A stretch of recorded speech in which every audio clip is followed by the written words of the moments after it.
Lietuvoje kas trečias mokinys nežino, kokį karjeros kelią pasirinkti, o kas ketvirtas studentas dar pirmais mokslo metais meta studijas, nes jaučiasi patekę ne ten. Lietuvos Junior Achievement šešėliavimo programa leidžia pabūti jaunuoju kolega vieną dieną, pamatyti, ką iš tiesų profesionalai veikia savo darbe. Šiai dienai daugiau negu 1000 mokinių keliauja į šešėliavimo vizitus iš 100 mokyklų Lietuvoje ir 130 nuostabių organizacijų jau atveria duris tam, kad galėtų pasimatuoti profesiją šie jaunieji kolegos.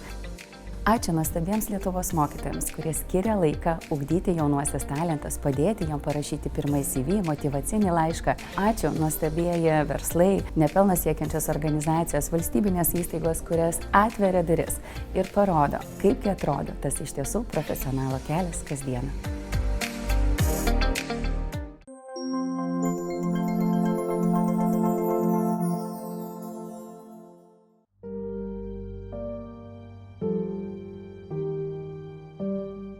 Labas, aš esu Dovilė iš Bit & Byte kūrybinių technologijų akademijos. Ir Bit & Byte mes kiekvieną šeštadienį kuriame erdvę, kurioje natūralų vaikų smalsumą technologijoms paverčiame nuolatiniu įrankiu mokymuisi ir kūrybai. Jeigu pasižiūrėsim, kiekviena technologija ar mokslas, jeigu mes jos nesuprantame, atrodo paslaptinga ir gal net baugi. Magija, stebuklas. Ir jeigu lendame gilyn po tuo technologiniu kapotu, ateina suvokimas, kad bet kuri technologija ar mokslas yra magiškas tiek, kiek aš jame esu tik tai stebėtojas ar vartotojas, o kiek esu smalsus dalyvis ir kūrėjas. Ateities kūrėjai auga su Bit & Byte.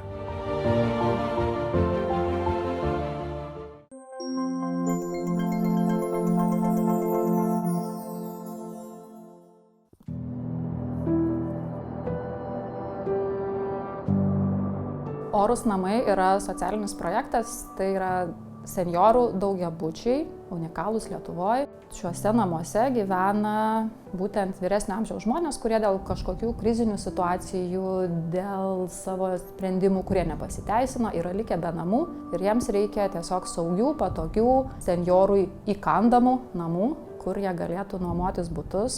Mes dabar esam Vilniaus Oriuose namuose, čia yra 4 butai. Dar tokie patys namai yra Alytaus rajone, Krokialaukyje, ten yra 6 butai, namas su 6 butais.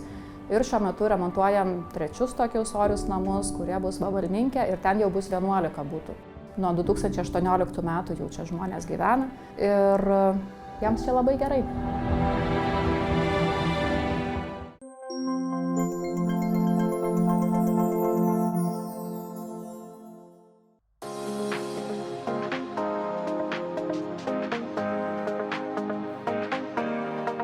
Darbo šešėliavimo iniciatyvą Duodė jau organizuojame 5 metus ir tai yra diena, kai žmonės su negalia praleidžia dieną kartu su įmonių ir organizacijų darbuotojais. Ir šios iniciatyvos tikslas yra laužyti stereotipus apie žmonių su negalia galimybės darbo rinkoje, pažinti juos, o taip pat ir žmonėms su negalia susipažinti su įvairiom įmonėm, įvairiom darbo aplinkom, patirti, ką tai reiškia dirbti įvairiose organizacijose. Svarbu, jog ši iniciatyva taip pat daro gerą didelį poveikį žmonių savivertei. Jie supranta, kad rinkoje yra laukiami ir įmonės tą žinutę labai stipriai jiems perduoda.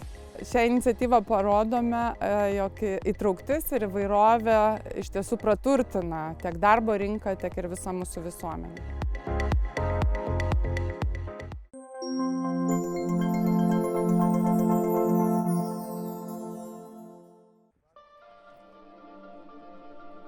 Tai kūrėme su kolegom terapinį ūkį, tokį, pirmą Lietuvoje.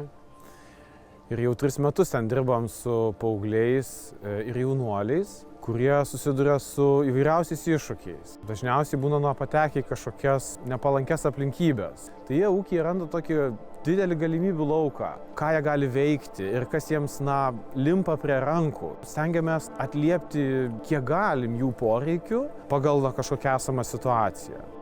Labai kviečiu visus išbandyti tokias paslaugas su jaunuoliais, panašias, nes mano supratimu ir mano kolegų jos tikrai labai yra tokios veiksmingos, kviečiančios ir gali padėti jiems įvairiose sudėtingose situacijose.